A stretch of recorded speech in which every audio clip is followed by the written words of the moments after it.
Welcome to Sophia Coaching Center. Today PGTRB Max Probability Theory இருக்குலையா Unit 10 Probability Theoryல ரிலேட்டடாக உள்ள questions தான் பார்க்க போகிறோம். கொஷின் பாருங்கள், 2 dice are thrown together.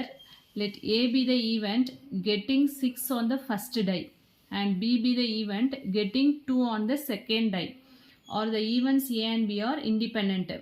அதாவது 2 die வந்து த்ரோ பண்ணுறோம். இப்போ 2 dice த்ரோ பண்ணும்போது நம்மளுக்கு வந்து ப்ராபபிலிட்டி ஸ்பேஸ் வந்து நமக்கு என்ன கிடைக்கும், ஃபஸ்ட்டு டையில் 1, செகண்ட் டையில் 1, அண்ட் தென் 1,1லேருந்து 1,6 வரைக்கும் இருக்கும். அண்ட் தென் 2,1லேருந்து 2,6 அப் டு 6,1லேருந்து 6,6. ஸோ டோட்டலாக நமக்கு வந்து N of S வந்து என்ன அப்படின்னா 36.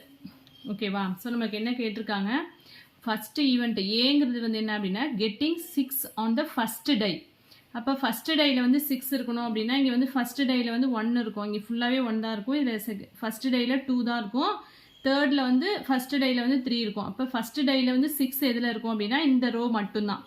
ஸோ நமக்கு ஏங்கிறது என்ன கிடைக்கும் அப்படின்னா 6,1, 6,2, 6,3, 6,4, 6,5 and 6,6.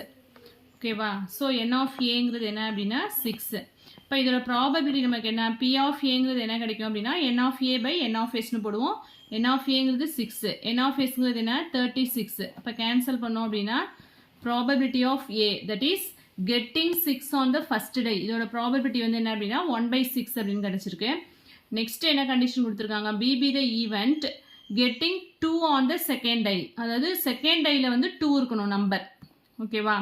ஸோ நமக்கு வந்து செகண்ட் டையில் 2 இருக்கணும்னா இங்கே வந்து 1,2ல் 2 இருக்கும். அது மாதிரி 2,2, 3,2 அப் டு 6,2 வரைக்கும் நமக்கு வந்து செகண்ட் டையில் 2 இருக்கும் இல்லையா? ஸோ நமக்கு வந்து B வந்து என்ன அப்படின்னா 1,2, 2,2, 3,2, 4,2, 5,2, 6,2.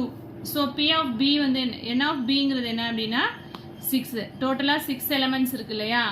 ஸோ இதோட ப்ராபபிலிட்டி பார்த்தோம் அப்படின்னா P of Bங்கிறது N of B by N of Sன்னு போடுவோம். ஸோ 6/36 கேன்சல் பண்ணால் 1/6ன்னு வரும். நமக்கு என்ன கேட்டிருக்காங்க கொஸ்டின்ஸில், ஏவும் பியும் வந்து இண்டிபெண்டா அப்படின்னு கேட்டிருக்காங்க. இண்டிபெண்டன்ட்குள்ள கண்டிஷன் என்ன, P of A intersection B equal to P of A into P of B நம்மளால எழுத முடிச்சுன்னா அதுதான் வந்து நம்ம இண்டிபெண்டன்ட் அப்படின்னு சொல்லுவோம்.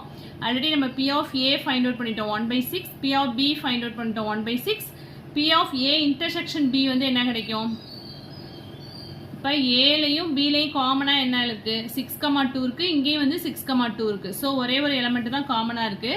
So P of A intersection Bங்கிறது நமக்கு என்ன கிடைச்சிருக்கு அப்படின்னா 6,2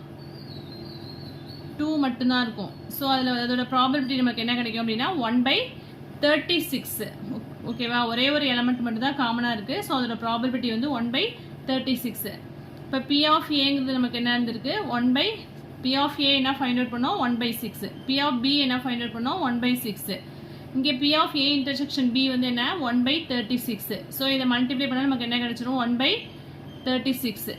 ஸோ ரெண்டும் ஈக்குவலாக வந்துருச்சா? ஸோ இந்த கண்டிஷனை வந்து சாட்டிஸ்ஃபை பண்ணதுனால இது வந்து நான் ஏவும் பியும் வந்து இண்டிபெண்ட். ஸோ இது மாதிரி கூட உங்களுக்கு கொஷின் செட் பண்ணலாம். Okay, thank you.